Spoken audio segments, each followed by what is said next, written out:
Failure gave me an inner security that I had never attained by passing examinations. Failure taught me things about myself that I could have learned no other way. I discovered that I had a strong will and more discipline than I had suspected. I also found out that I had friends whose value was truly above the price of rubies. The knowledge that you have emerged wiser and stronger from setbacks means that you are, ever after, secure in your ability to survive. You will never truly know yourself or the strength of your relationships until both have been tested by adversity. Such knowledge is a true gift, for all that it is painfully won, and it has been worth more than any qualification I ever earned. I was on the train from Manchester to London, and it came, just came. Had something like that ever happened to you before? Yes, truthfully. I mean, other ideas had just come to me, because I think if you're a writer and that's what you spend a huge amount of time doing, ideas do come to you. But nothing had ever come so with such a, I had this, I thought, God, I'd love to write that. And when I got off the train, I went straight home and I started writing. It is one of the amazing and wonderful things about literature, as about film and music, is it's utterly subjective.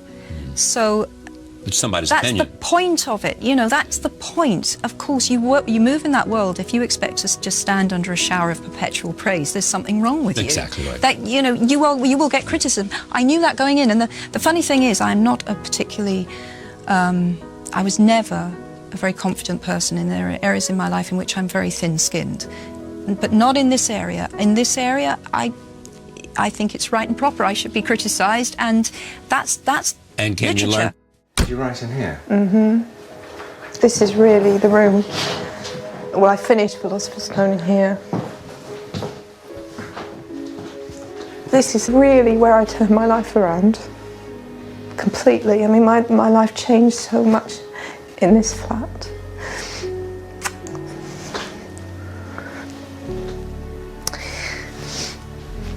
I feel I really became myself here, in that everything was stripped away. I've made such a mess of things, but that was freeing. So I just thought, well, I want to write. So I write the book, and what is the worst that can happen? It gets turned down by every publisher in Britain, big deal. So, you know, it's really back to the wall time here. My bedroom's a lot, the bedroom is a lot tidier now, God. God, that's much. This was a tip when I lived here. Oh, look, Harry Potter books. Now that is really freaky.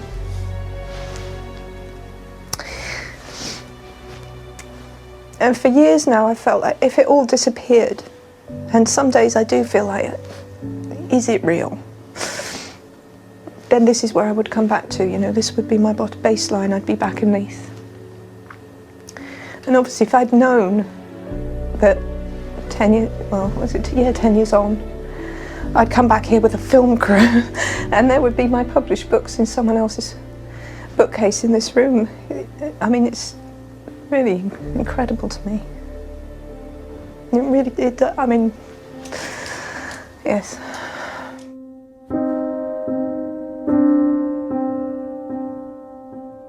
Because it's such a well-worn part of my story now, it's a big yawn to hear how I wrote it, as though it was all some sort of publicity stunt I did for a year.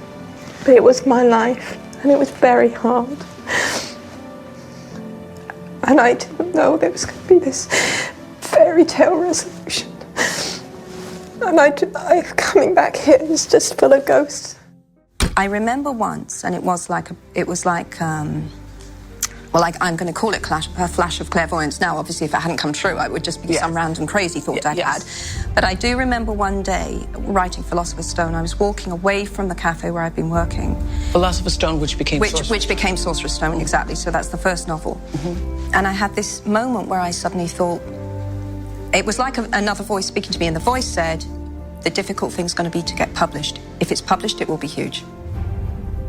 Wow. And that is exactly what it was. So there was some hint that the voice had said to you? Well, the thing is, you've got to believe, haven't you? Yes. You know, I was not the world's most secure person.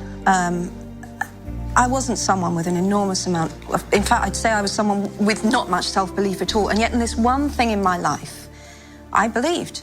That was the one thing in my life. I felt I can tell a story. There's always trepidation. I mean, I think that people might be surprised to know that I felt trepidation every time I produced a Potter book. You know, the weight of expectation there was I won't say crushing, it was extraordinary and wonderful to have that weight of expectation. You were but competing at times, with yourself. Yeah, and with the expectations, latterly, of millions of fans, all of whom were very invested in the story and wanted to see what they wanted to see.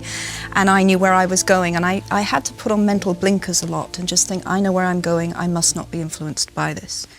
Given a time turner, I would tell my 21-year-old self that personal happiness lies in knowing that life is not a checklist of acquisition or achievement. Your qualifications, your CV, are not your life, though you will meet many people of my age and older who confuse the two. Life is difficult and complicated and beyond anyone's total control, and the humility to know that will enable you to survive its vicissitudes. I often get asked by younger readers what I would advise if you want to be a writer. This is the way I did it, so that's the only advice I can give. You've got to read as much as you possibly can, because that's the best way to recognise good writing and to learn what makes bad writing, and those are very good things. You'll probably go through a phase where you imitate your favourite writers. That's perfectly okay, that's another learning process. You resign yourself to writing lots and lots of rubbish.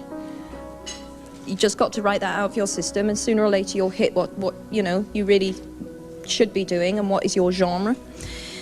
And perseverance, you've got to persevere, because it's a career with a lot of knockbacks, but the rewards are huge.